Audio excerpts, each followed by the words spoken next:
김문수, 이상민 그리고 조규홍입니다. 이 세 사람은 다 장관들입니다. 윤석열 정부의 장관들입니다. 조규홍 복지부 장관입니다. 이자는 이렇게 얘기했습니다. 윤석열 대통령의 비상계엄 선포에 대해서 나는 동의하지 않았다. 그러자 이 좌파 국회의원이 그러면 개헌이 위법이고 위헌이라는데 동의하냐? 그러자 동의한다. 국회 답변에서 이렇게 얘기했어요. 이런 자한테 보건의료 개혁을 그동안 맡겨왔던 겁니다. 그러니 연금개혁도 지지부진하고 의료개혁도 지지부진했던 거예요. 그러자 야당 의원도 깜짝 놀랐을 거예요. 장관이 저렇게 바른 대답을 하니까. 그래서 막 꼬치꼬치 따져 물었어요. 그 계엄령을 반대했다고 반대하느라고 뭐 몸을 던져서 막은 장관은 있냐 뭐 이런 식의 질문이 나오자 이자가 너무 놀랍고 경황이 없어서 어떤 분이 어떤 말씀했는지 솔직히 기억이 안 납니다.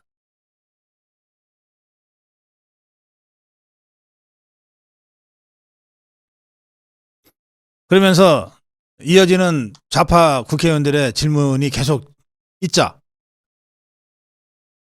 책임 회피하지 마라 이러면서 계속 추궁을 하자 책임 회피가 아닙니다. 국무위원의 말 한마디 한마디가 중요하지 않습니까? 그걸 뒤늦게 알아? 자, 생각을 해보세요. 국무회의가 열렸어요. 대통령이 비상계엄 발동을 해야 되겠다. 그러면 그 순간 이건 아닌데 생각할 수 있죠. 뭐 반대 의견 제시할 수 있어요. 또는 뭐 정말 한번 해야 됩니까? 해야 됩니다. 이렇게 찬성하는 의원도 국무위원도 있을 수 있어요. 자, 그 자리에서의 대화는 그 자리에서 끝내야죠. 결과적으로 국무회의 의결을 거쳐서 대통령이 계엄을 선포했으면 국무위원 전체가 공동 책임을 지는 겁니다. 그러면 국회에 나와서 계속 추궁을 받을 때도 저는 국무위원으로서 국무회의에 참석했고 그 자리에서 국무회의 의결로 대통령이 계엄 선포를 했다. 그 이상은 내가 말할 수 없다. 왜 이렇게 못합니까? 가서 윤석열 대통령 계엄은 불가피했고 위헌적이지도 않고 유법적이지도 않다. 뭐 잘못했냐? 꼭 필요한 조치 아니었냐라고까지 얘기해달라고 기대하지 않아요. 물론 그렇게 해야 되지만 뭐 그 정도까지 내가 기대는 안 하겠어요. 그러나 국무회의 회의 석상에서 있었던 얘기에 대해서는 제가 말씀드릴 수가 없다. 그것도 못해? 그것도 못하냐고. 그래서 나는 동의 안 했어요. 맞아요. 그거 위헌적이고 위법성이 있어요.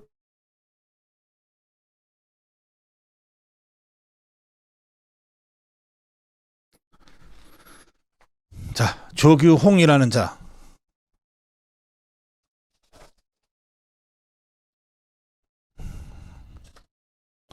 김문수 장관은 오늘 내일을 여는 청년의 날 행사에 참석했어요.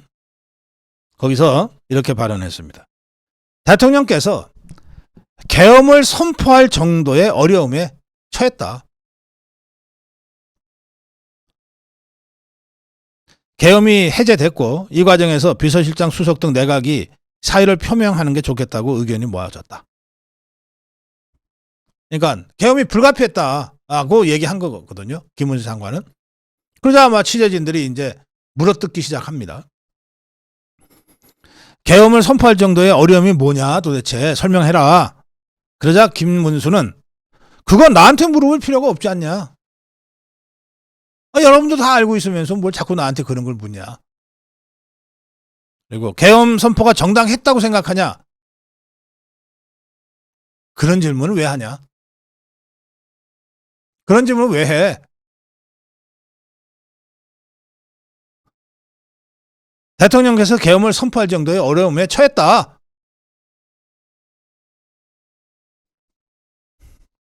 그다음에 계엄이 위헌이라고들 많은 사람들이 주장하는데 어떻게 생각하냐 하자 김문수가 이렇게 얘기합니다. 난 아직 그 문제는 판단해 본 적이 없다. 위헌인지 아닌지는 법률가들이 판단할 일이지 국무위원이 내가 판단할 일이 아니다. 그러자 기자들이 또 악착같이 물고 늘어지죠. 조규형 보건복지부 장관이 개헌이 위헌이라는데 동의했는데 라고 질문하자 저는 생각이 다르다. 저는 생각이 다르다. 네. 조규형이라는 자고 어떻게 한자리에 앉아서 같이 국무회의를 했는지 모르겠네. 자, 이상민 행안부 장관입니다. 아니 국회 권한을 막으려고 했으면 충분히 할 수 있었다 이것들아. 국회 가서 답변이에요. 이것들아는 가로 안에 놓습니다. 국회 권한 막으려고 마음 먹었으면 충분히 할 수 있었다. 대통령은 헌법에 규정된 자신의 권한을 행사한 것이다. 그리고 국회는 국회에서 역할을 한 것 아니냐. 비상계엄이 합법적이냐 위헌적이냐 이것은 사후적으로 판단할 일이지 지금 나한테 물을 일이 아니다. 고도의 통치 행위는 사법적 심사 대상에서 제외된다는 것이 전통적 학설이다. 이를테면 방공법이 있는데 국가보안법이 있는데 박정희 대통령이 중앙정보부장 이우락을 김일성이한테 보내서 특사로 협상을 하게 해서 7.4 공동성명이 나왔어요. 그러면 실정법으로만 따지면 북한 반국가 단체에 몰래 잠입해서 그 수계를 만나고 한 거 아니에요. 그런데 이것은 대통령의 고도의 총치 행위에 속하는 것이기 때문에 실정법의 사법 대상이 되지 않는다는 거예요. 대통령의 비상계엄 발동도 그런 고도의 통치 행위라는 거예요. 그래서 이걸 가지고서 실정법상 뭐 내란죄냐 아니냐라고 따지는 것 자체가 웃기는 얘기다. 라는 것이 전통적 학설의 다수파다. 그 얘기를 이상민이 한 겁니다. 어떻게 같은 내각의 장관들인데 이렇게 다를까요? 이번 이 계엄 사태를 통해서 흰 까마귀, 검은 까마귀 가려내게 됐는데 한동훈이, 오세훈이 뭐 그 밖에 뭐 초재선들이야 뭐 허접한 자들 뭐 더 일일이 이름 얘기할 거 없고 어쨌든 가려냈잖아요. 그러니까 장관들도 가려내게 된 거예요. 조규영이 같은 허접한 자가 있는가 하면 김문수 같은 강단 있는 사람도 역시 있구나. 이상민 같은 강단 있는 사람도 역시 있구나. 김용형 같은 그런 강단 있는 사람도 있구나. 이걸 우리가 가려내게 된 겁니다. 김민전, 원희룡, 나경원. 이제 당 쪽으로 가 보겠습니다. 김민전은 윤석열 대통령이 그동안 어떤 성과를 내왔는지 또 더불어민주당이 얼마나 무도한지 제대로 알리지 못해서 계엄이라는 사태가 발생한 것 아니냐. 맞으면 국민의힘이 스스로 역할을 잘 못해서 제대로 알리지 못해서 대통령이 계엄이라고 하는 이 극단적 선택을 한 것 아니냐라고 얘기하면서 그런 면에서 스스로 반성하게 되고 스스로 돌아보게 된다. 이러면서 울먹였어요.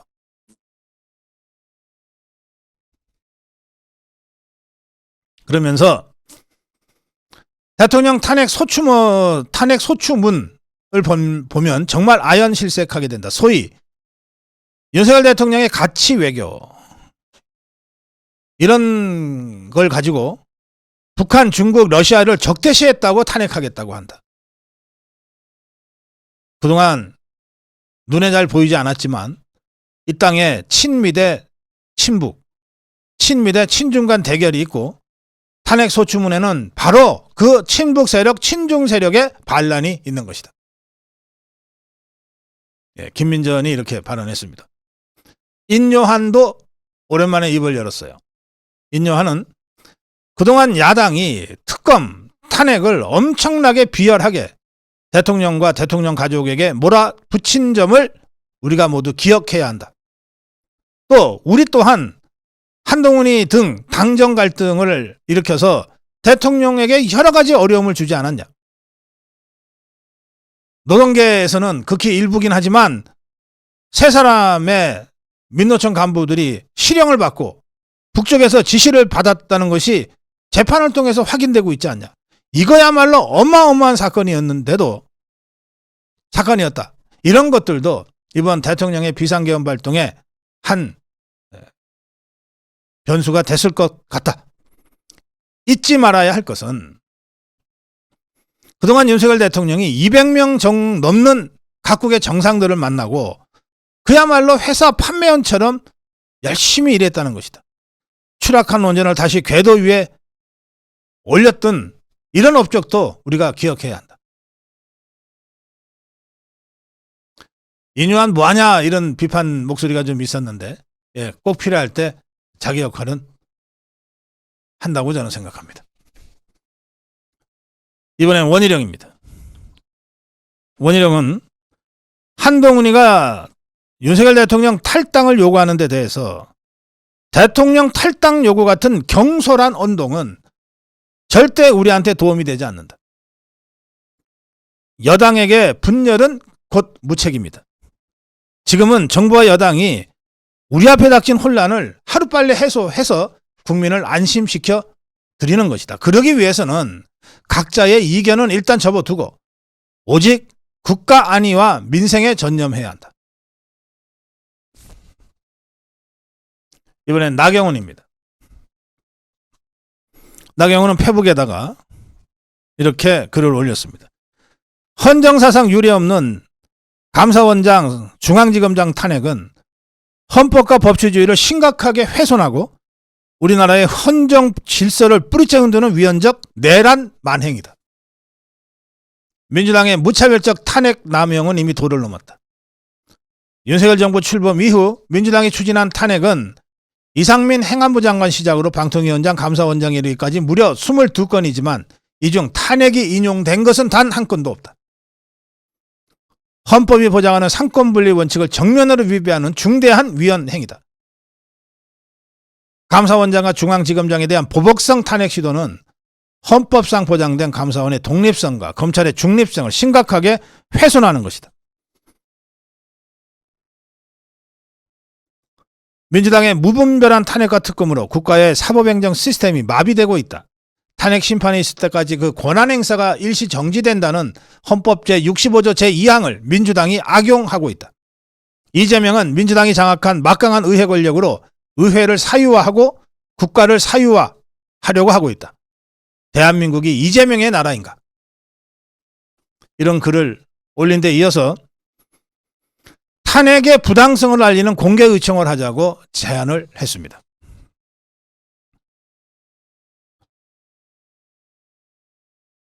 윤석열 대통령의 비상계엄 선포가 야당을 향한 경고성 계엄이었다는 대통령의 주장에 나경원 의원이 공감하면서 반헌법적 비상계엄 선포로 헌정질서 중단을 도모한 책임을 묻겠다는 야 6당의 탄핵 추진을 공개 의청을 통해서 막아내자는 겁니다. 민주당의 폐악질을 규탄해야 한다. 여러 중진 의원들도 동조했다. 이렇게 전했어요. 그런데 이 공개 의청 한동훈이가 저지했습니다. 그래서 열리지 못하게 됐습니다. 정론 일침이었습니다.